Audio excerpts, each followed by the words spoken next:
కలిగిన తల్లిదండ్రులకి నమస్కారం. పిల్లలు కలిగిన తల్లిదండ్రులకి వందనం. మీ అందరికీ విజ్ఞప్తి, నూతన విద్యా సంవత్సరం మొదలైంది. 12వ తారీఖున జూన్ 12వ తారీఖు నుంచి పాఠశాలలు ప్రారంభమవుతాయి. కొత్తగా బడిలో చేర్పించవలసిన పిల్లల్ని బడిలో చేర్పిస్తారు, అక్షరాభ్యాసం చేస్తారు. ఆల్రెడీ ఒక క్లాస్లో చదువుకున్న వాళ్ళని మరో క్లాస్కి ప్రమోట్ చేస్తారు. 10th క్లాస్ అయిపోయిన వాళ్ళని ఇంటర్మీడియట్లో చేర్పిస్తారు, ఇంటర్మీడియట్ అయిపోయిన వాళ్ళని డిగ్రీలో చేర్పిస్తారు. నీట్లో మంచి మార్కు సాధించిన వాళ్ళకు ఎంబీబీఎస్ వస్తుంది, జేఈలో మంచి మార్కులు వచ్చిన వాళ్ళకి ఇంజనీరింగ్ వస్తుంది. రకరకాల కోర్సుల్లో చేరబోతున్నారు మీ పిల్లలు. ఒక్క క్షణం ఆలోచించండి. ప్రపంచమంతా అలా వెళుతుంది కదని చెప్పి మనం కూడా అదే దారిలో వెళ్దామని అనుకోకండి. ఒక్క క్షణం స్థిమితంగా పరీక్షగా ఆలోచించండి. పిల్లల భవిష్యత్తు గురించి ఆలోచించండి. పిల్లలు ఏమనుకుంటున్నారో ఆలోచించండి. పిల్లల ఆలోచన విధానాన్ని కనుక్కోండి. ఫలానా పాఠశాలలో ర్యాంకులు వస్తున్నాయని ఎగబడి చేర్పించకండి. ఫలానా పాఠశాలలో పాఠం చెప్పేవాళ్ళు మంచిగా ఉన్నారా లేదా, ఫలానా పాఠశాలలో హేతుబద్ధమైన చదువు ఉందా లేదా, ఫలానా పాఠశాలలో ఆడుకోవడానికి అవకాశం ఉందా లేదా, ఫలానా పాఠశాలలో బరువులు మోయకుండా కాస్తంత విశ్రాంతి ఉందా లేదా, ఫలానా పాఠశాలలో పిల్లల్ని శిక్షించకుండా పాఠం చెప్తున్నారా లేదా, ఇది ఆలోచించండి. మార్కుల వెంటబడి ర్యాంకుల వెంటబడి పరిగెత్తే తల్లిదండ్రులారా, మార్కులు ర్యాంకులు ఇవి కావు ప్రమాణం. నాలెడ్జ్ ఉన్నప్పుడు సహజంగా ర్యాంకులు మార్కులు వస్తాయి. నాలెడ్జ్ లేకుండా బట్టి చదవటం మూలంగా మార్కులు ర్యాంకులు రావటం మూలంగా చిట్ట చివరికి ఆ పిల్లలు ఒక సమస్య ఎదురైనప్పుడు జీవితంలో దాన్ని ఎదిరించలేరు, ఎదుర్కోలేరు, సవాలును తట్టుకోలేరు, ఓడిపోతారు.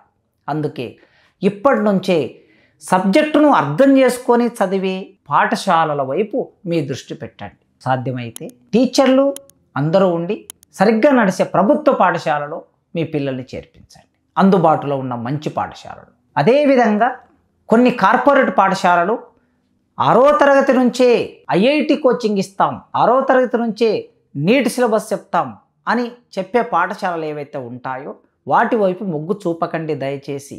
6వ తరగతి సిలబస్ మాత్రమే చదవాలి. ఆ పిల్లల మెదడు చాలా తక్కువగా ఉంటుంది. ఆ వికసించే మెదడుకు ఏ సిలబస్ అవసరమో ఆ సిలబస్ను మాత్రమే ఇవ్వండి.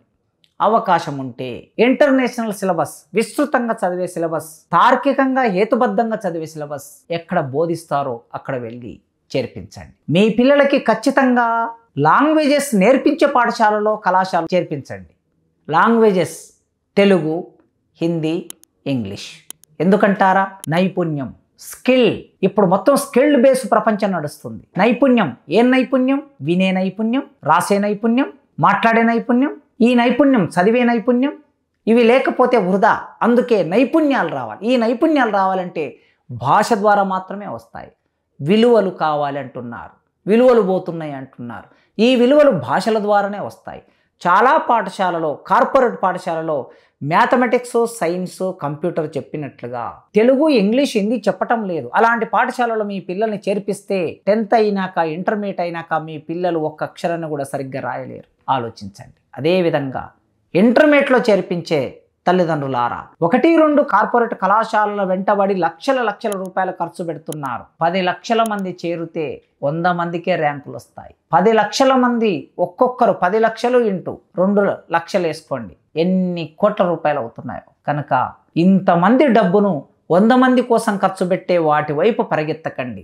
మీ పిల్లల స్థాయి ఏమిటో గుర్తించి దానికి తగిన కోర్సును ఇప్పించండి. నా బిడ్డ డాక్టర్ కావాలి, నా కొడుకు ఇంజనీర్ కావాలి అని తల్లిదండ్రులందరికీ ఆశ ఉంటుంది. ఆశ ఉండటంలో తప్పు లేదు.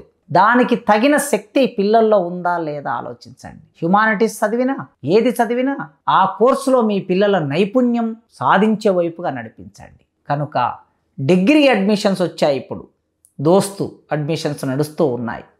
డిగ్రీలో అన్ని కోర్సులు సమానమే. ఒక కోర్సు ఎక్కువ, ఒక కోర్సు తక్కువ కాదు. ఒక కాలేజ్ ఎక్కువ, ఒక కాలేజ్ తక్కువ కాదు. కనుక సాధ్యమైనంత వరకు ప్రభుత్వ కళాశాలలో, ప్రభుత్వ పాఠశాలలో పరీక్ష రాసి 1000 మంది, లక్షల మంది రాస్తే ఆ లక్షల మంది రాసిన పరీక్షలో నెగ్గి లెక్చరర్లు, టీచర్లు అవుతారు. అంటే వాళ్లకు నాలెడ్జ్ ఉన్నట్లే కదా. 3-4 అంచెల ద్వారా ఎంపిక ప్రక్రియ నడుస్తూ ఉంటుంది. కనుక ఆ విధంగా మీ పిల్లల్ని బడిలో చేర్పించినా, జూనియర్ కాలేజీలో చేర్పించినా, డిగ్రీ కాలేజీలో చేర్పించినా, పీజీలో చేర్పించినా స్థిమితంగా ఆలోచించి అభిప్రాయాలు తీసుకొని ఒక స్పష్టమైన వైఖరితో ముందుకెళ్లాలని ఈ నూతన విద్యా సంవత్సరంలోకి మీకు ఆహ్వానం పలుకుతున్నాను.